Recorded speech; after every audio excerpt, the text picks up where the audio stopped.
Hey grandparents, it is back to school season. Let's talk a little bit about how to support your grand's education. Education is hugely important in my book, and I hope it is in yours too. If you think about it, it plays such a big role in the future of not only your grandchild, but the communities in which they live over the course of their lifetime.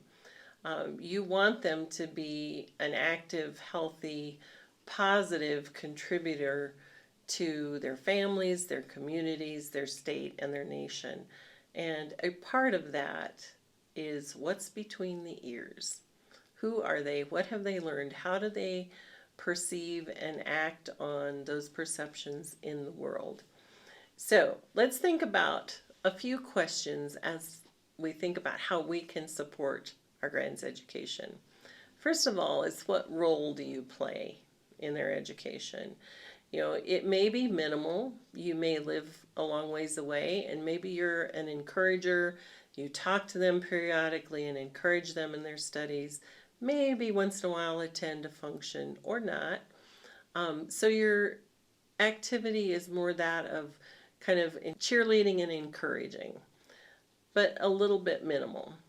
You may be assisting with tuition. I know for a lot of folks, it's worth it to make sure their grandchildren go to good schools that they'll pay tuition to help with that process. You may be helping with studies. Perhaps you're a retired teacher, and so you spend time with your grandchildren helping them learn, adding to what they're learning in school, helping them with homework. That's a great support structure for a grandchild.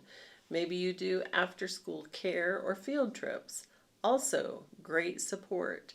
It helps the parents, helps the grandchildren, and gets you engaged with them in their educational process.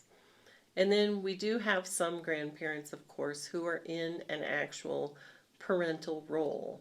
They are, perhaps the grands live with them, and they are responsible for interacting with the school, making sure registration is done, getting the child through the schooling process.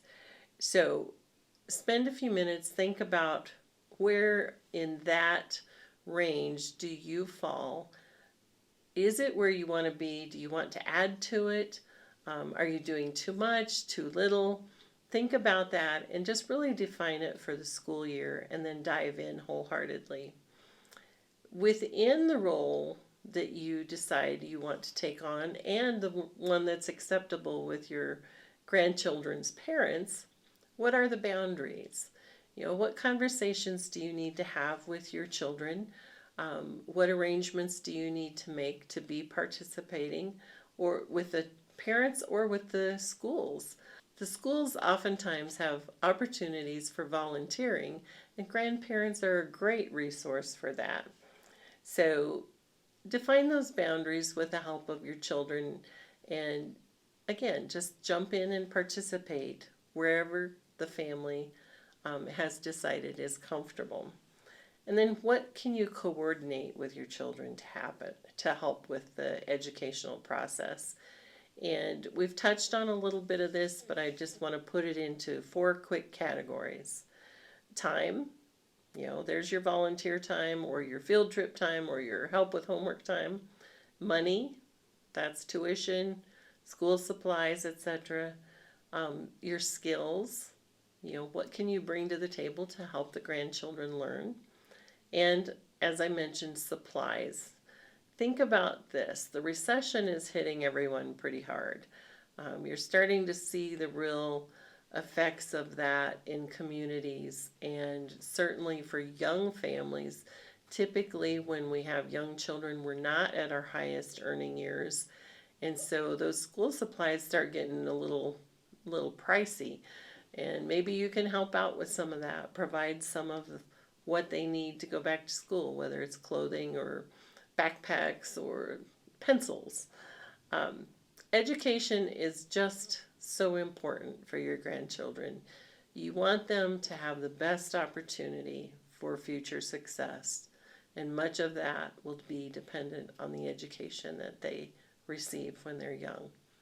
So as we go on this month to talk about other topics, we hope that grandparents, you are being very involved, that you're helping your grandchildren get the very best start in life in their educational process. Be grand.